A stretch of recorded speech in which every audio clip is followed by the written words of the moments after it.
Bonsoir chers téléspectateurs, merci de suivre les programmes de la télévision Africa, la chaîne panafricaine. Aujourd'hui, dans Question à débattre, nous mettons un coup de projecteur sur un sujet de santé souvent négligé et parfois même tabou, la santé urologique, infections urinaires, les maladies de la prostate. Ces maladies touchent des millions de personnes, hommes et femmes, jeunes et moins jeunes. Pourtant, peu osent en parler. Pour mieux comprendre ces enjeux de santé publique, nous recevons spécialiste de l'eau, Dr Babacar Diaw, urologue, professeur d'université et praticien hospitalier. Il répondra sans détour à nos questions pour nous aider à mieux comprendre notre corps, à briser les tabous et à adopter les bons réflexes pour prévenir plutôt que guérir. Bonsoir, professeur. Bonsoir. Merci d'avoir accepté notre invitation. Merci. Alors, professeur, pour commencer, est-ce que vous pouvez vous présenter à l'endroit de nos téléspectateurs de la diaspora?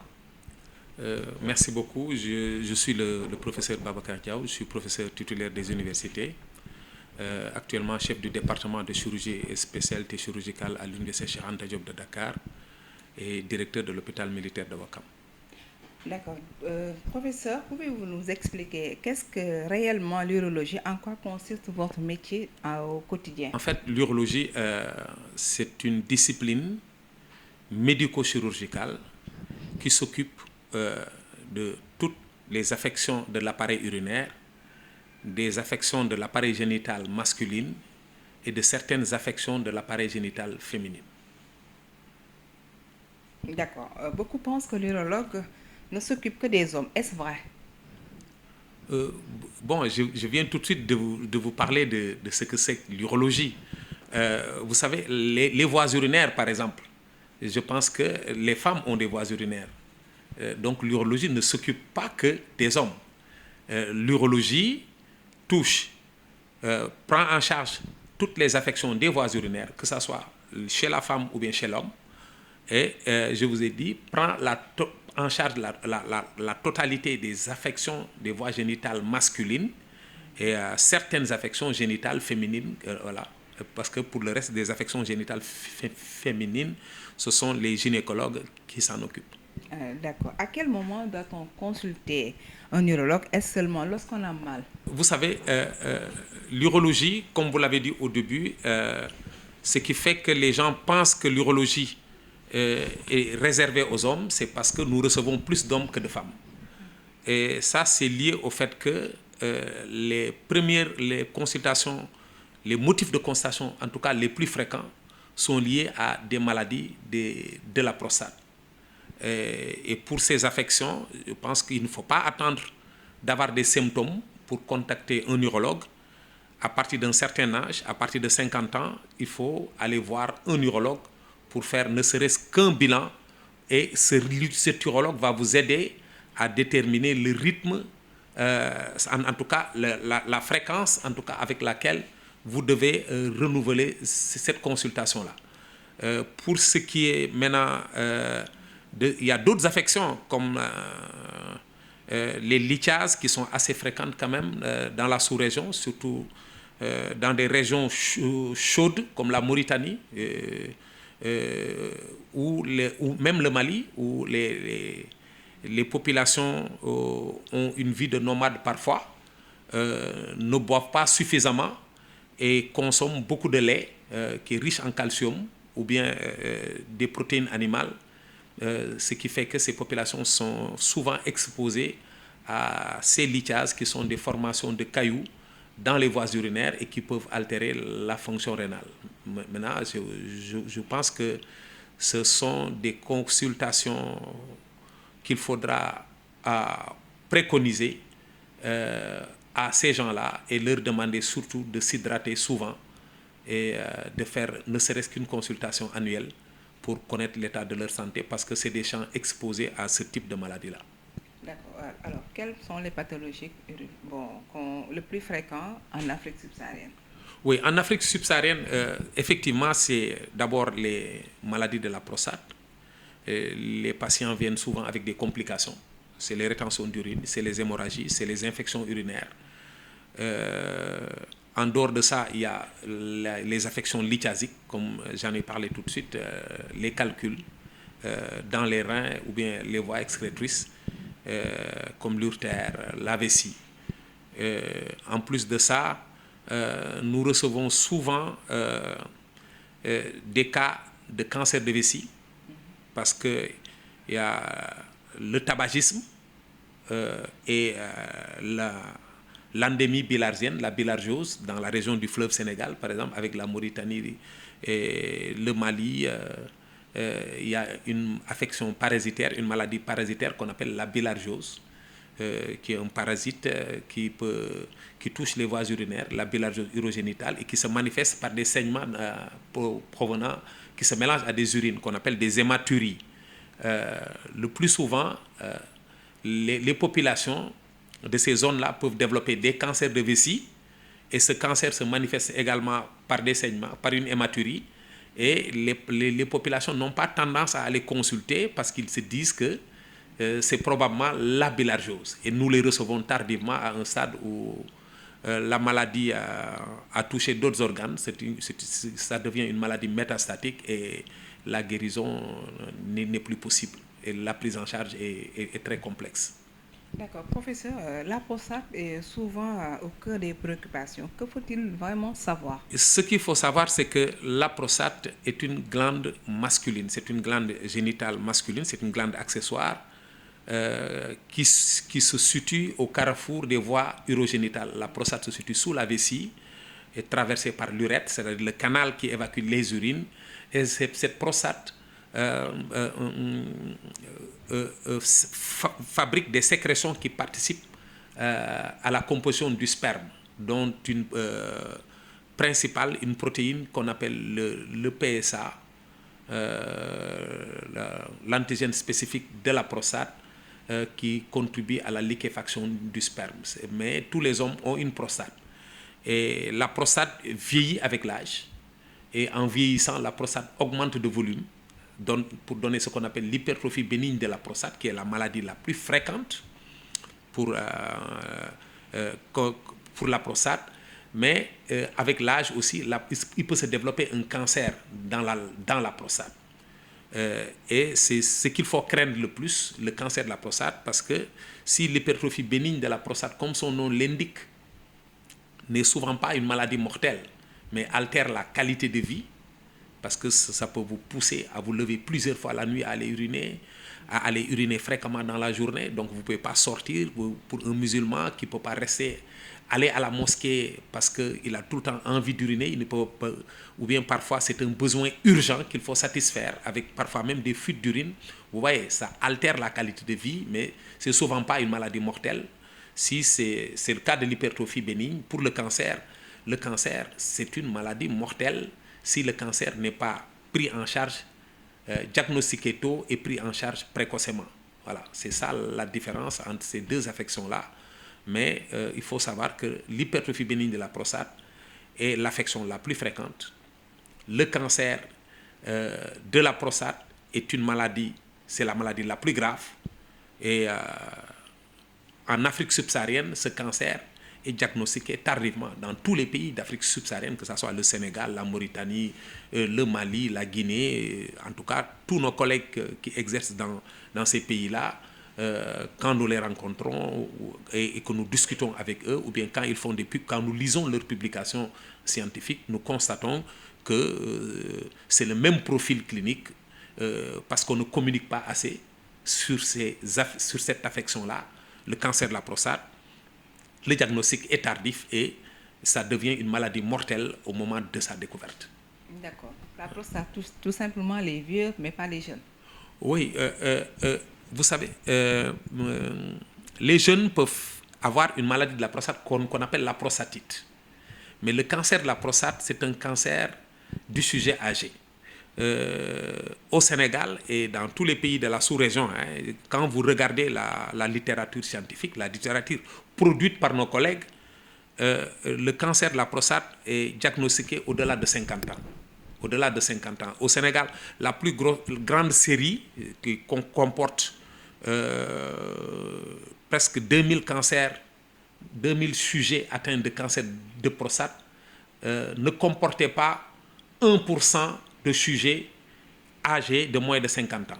Vous voyez, si je me rappelle, c'était 0,9% les sujets âgés de moins de 50 ans au Sénégal qui avaient eu un cancer de la prostate. Donc vous voyez que ça devient un cancer du sujet, une maladie du sujet âgé. Alors, professeur, qu'en est-il des infections urinaires? Pourquoi reviennent-elles souvent chez certaines personnes, notamment les femmes? Oui, vous savez, les infections urinaires chez les femmes sont expliquées par l'anatomie de la femme. L'urètre de la femme fait 4 cm. Donc les germes qui colonisent le méa urétral, au bout de 3 heures de temps, peuvent atteindre la vessie. Ce qui fait que le plus souvent, les femmes jeunes en période d'activité génitale, certaines femmes font des infections urinaires après chaque rapport sexuel. C'est ce qu'on appelle les cystites postcoïtales. C'est pourquoi nous le recommandons le plus souvent. Nous leur disons il faut aller uriner après chaque rapport sexuel. Il faut s'hydrater suffisamment pour aller uriner, pour éviter que les germes n'atteignent la vessie pour développer ce qu'on appelle une cystite. Chez les femmes ménopausées, qu'est-ce qui se passe? Il y a une atrophie de la muqueuse vaginale parce qu'il n'y a plus de sécrétion hormonale. Ça entraîne un raccourcissement de l'urètre. Je vous disais déjà que l'urètre de la femme faisait 4 cm. Chez la femme ménopausée, cet urètre va être plus court, favorisant en tout cas les infections urinaires. Et c'est des femmes qui peuvent faire ce qu'on appelle des cystites récidivantes, la maladie récidive, et il faut comprendre qu'il faut s'hydrater régulièrement. Il faut aller vider la vessie aussi régulièrement. Nous leur recommandons d'aller vider la vessie au moins toutes les 3 heures, de ne pas garder les urines pendant longtemps. Et surtout dans les zones chaudes, de ne pas porter des vêtements en nylon. Et surtout d'encourager ce qu'on appelle une acidification des urines. Nous recommandons de prendre de la vitamine C, un comprimé de vitamine C le matin après le petit déjeuner. Ça va rendre les urines acides parce que les microbes n'aiment pas des urines acides. Maintenant, lorsque ces mesures d'hygiène de vie ne permettent pas de régler le problème, il faut que ces femmes-là se rapprochent des urologues qui vont peut-être trouver d'autres moyens comme une antibioprophylaxie et surtout faire un examen d'urine pour identifier le germe responsable. Parfois, si la cystite récidive, il faut vérifier est-ce que ce n'est pas un germe multirésistant qui est là et ça permettra en tout cas de les aider. Donc je leur recommande d'appliquer d'abord ces mesures d'hygiène de vie. Si c'est des femmes en période d'activité génitale, d'aller uriner après chaque rapport sexuel, de s'hydrater pour avoir des mictions assez rapprochées, pour ne pas faire de cystite postcoïtale. Et si c'est des femmes ménopausées, d'appliquer ces mesures d'hygiène de vie. Si ces mesures ne permettent pas de régler le problème, de se rapprocher d'un urologue. D'accord. Professeur, souvent en Afrique, parler de certaines maladies reste un sujet tabou. Alors, avez-vous l'impression que les patients consultent souvent trop tard? Effectivement, nous avons remarqué, aussi bien au Sénégal que dans la sous-région, que les patients qui souffrent d'affections génitales, que ce soit les hydrocèles, c'est-à-dire la bourse, l'enveloppe qui contient le testicule qui se remplit d'un liquide et qui grossit. Parfois, vous voyez des hydrocèles tellement volumineux que vous vous dites, mais comment il a fait pour supporter ça toute sa vie? Mais parce que tout simplement, les malades, ça rentre dans nos réalités socioculturelles, surtout dans les coins reculés de nos pays. Le plus souvent, les parents ne parlent pas à leurs enfants de tout ce qui est troubles sexuels, de tout ce qui est maladies sexuelles comme maladies génitales comme les affections de la prostate. Les parents n'en parlent pas à leurs enfants parce que c'est dans la culture africaine. Mais dans les villes, ça change. Parce que dans les grandes villes, ce sont même les enfants ou bien c'est pas moi, les épouses qui amènent leurs époux à l'hôpital pour une consultation parce que ils ont remarqué que l'époux se levait plusieurs fois la nuit ou bien les enfants ont remarqué que le papa se levait plusieurs fois la nuit et ils discutent pour les amener à les consulter. Mais vous avez raison, la consultation reste toujours tardive parce que les affections sont vues le plus souvent au stade de complication. C'est une question de gêne ou bien de honte? Oui, je pense que c'est des sujets tabous qu'il faudra essayer de mieux communiquer, de mieux sensibiliser les populations sur ces sujets-là. Je pense qu'actuellement, avec les nouvelles technologies et tout, je pense que si les infirmiers, chefs de poste qui sont dans les coins les plus reculés, les médecins de district, les médecins chefs de district, peuvent organiser des séances de communication avec les chefs de village, je pense que ça pourra permettre quand même de lever ce tabou-là. Voilà. D'accord, professeur, vous êtes le directeur de l'hôpital militaire Ouakam. L'hôpital militaire accueille-t-il des patients issus des pays de la sous-région? Comment cette coopération médicale s'organise-t-elle?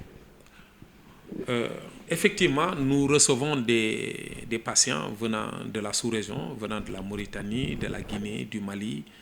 Et je pense que ça, ce n'est pas parce que nous sommes hôpital militaire. Je pense que le Sénégal reçoit beaucoup de patients de la sous-région. Et ça date de longtemps. Et le Sénégal continue à contribuer dans la formation médicale de beaucoup de collègues de la sous-région, notamment soit pour leur spécialisation dans les différentes spécialités médico-chirurgicales, soit pour la formation initiale. Je pense que en tant aussi bien dans le civil que dans le cadre militaire, moi j'ai eu la chance d'avoir été directeur de l'école militaire de santé. L'école militaire de santé reçoit beaucoup d'élèves de pays de la sous-région et même des pays d'Afrique de l'Est et d'Afrique centrale. Je pense que ça date de longtemps et que certes, il y a de plus en plus une réduction de ce que j'appelle le tourisme médical, mais pour certaines affections, notamment le cancer de la prostate, la prise en charge des maladies lithiasiques, qui sont des maladies parfois qui touchent les reins, nous recevons beaucoup de patients de la sous-région. Nous recevons beaucoup de malades de la sous-région, certes, mais c'est parce que nous avons mis en place un environnement attractif qui permet non seulement de garder les cerveaux, de garder nos jeunes qui sont brillants sur qui nous investissons pour la formation continue. Nous leur permettons quand même d'aller faire des sous-spécialités pour être au diapason de ce qui se passe dans la médecine de pointe. Mais surtout, nous investissons dans les équipements et dans l'infrastructure. Je pense que l'hôpital militaire de Ouakam actuellement dispose d'équipements d'un standard international dans tous les domaines, en ophtalmologie, en urologie, en chirurgie viscérale, en gynécologie. Je pense que un Sénégalais n'a pas besoin de voyager pour se faire prendre en charge. Et il est plus facile aux patients de la sous-région de se déplacer, de venir à Dakar, parce que venir à Dakar, vous n'avez pas besoin de visa, et vous êtes dans un environnement socio-culturel qui est similaire au vôtre, et vous serez pris en charge dans de meilleures conditions que lorsque vous partez dans un pays où peut-être que vous n'allez pas vous retrouver sur le plan culturel et où il y aura des barrières de communication. Vous savez, la médecine, la pratique médicale nécessite une bonne communication parce que tout se fait avec le consentement libre et éclairé du patient. Quand le patient ne peut pas communiquer avec son praticien, la prise en charge devient complexe. Voilà. Peut-être qu'il peut quitter, mais il ne sera pas satisfait. C'est ce qui même est à l'origine de ce qu'on appelle le nomadisme médical. La plupart des malades, ils vous disent, moi j'ai été voir des médecins, mais ils ne m'ont jamais écouté, ou ils ne m'ont jamais compris, ou bien je ne me sentais pas à l'aise là-bas parce que nous n'avons pas les mêmes réalités socioculturelles. C'est des choses à prendre en compte dans la prise en charge médicale. D'accord. Professeur, la santé peut être un levier de diplomatie entre armées de la sous-région, hôpital militaire. Joue-t-elle un rôle dans cette dynamique?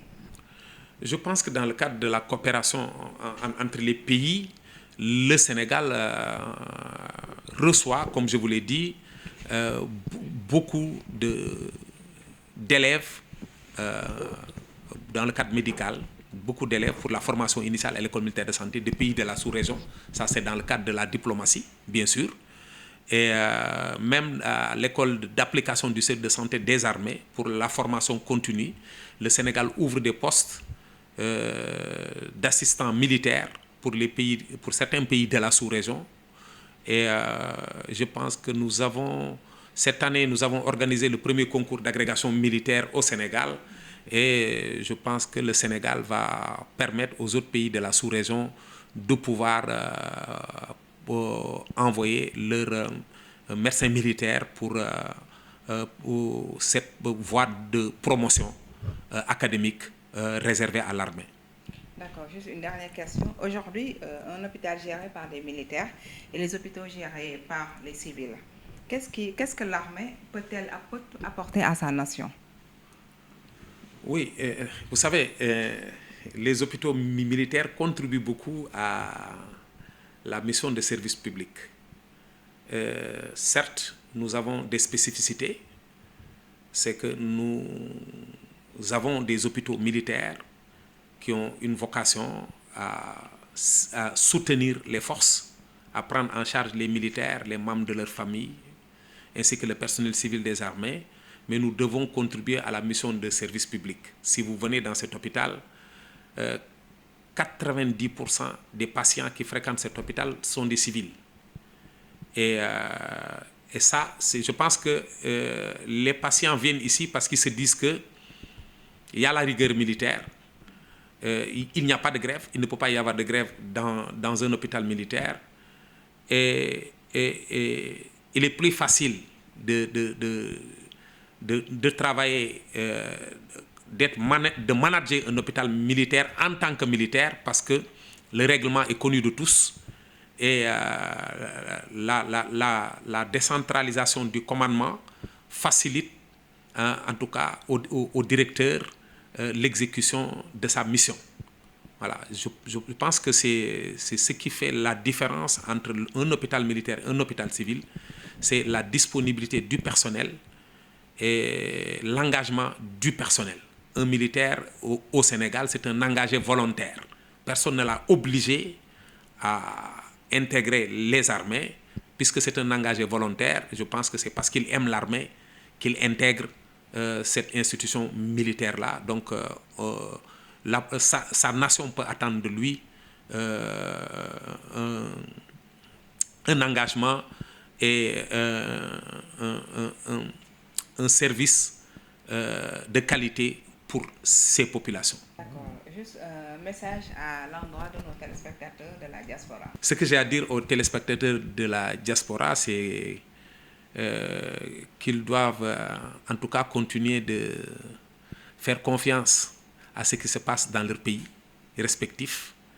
La médecine bouge et je sais que les pays africains de la sous-région actuellement, en tout cas moi dans ma discipline, presque tous les pays ont pu acquérir les technologies les plus pointues pour la pratique de l'urologie, en dehors du robot bien sûr, et que le robot n'est pas quelque chose d'extraordinaire. Il faut qu'ils comprennent ça.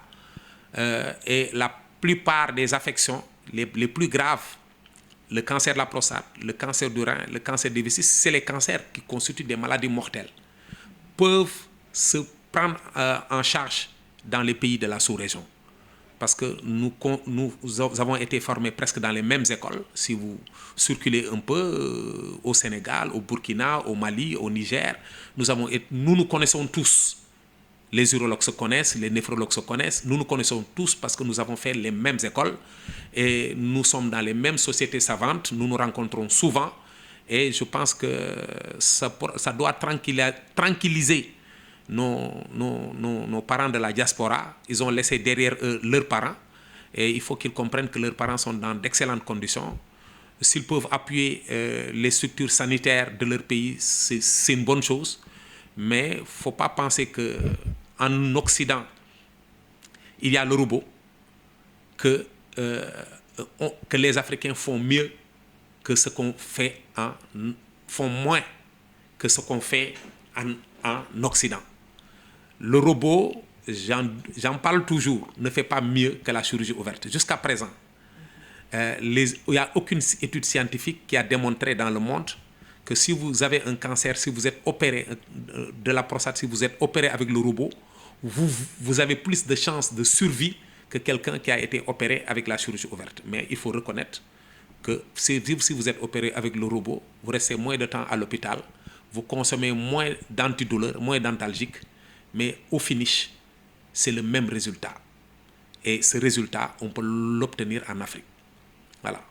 D'accord. Merci, professeur. Merci beaucoup. Chers panafricains, vous remercie de votre disponibilité. Chers téléspectateurs, merci d'avoir suivi votre émission, ces questions à débattre. Je vous donne rendez-vous prochainement avec une autre personnalité. Merci et bonsoir.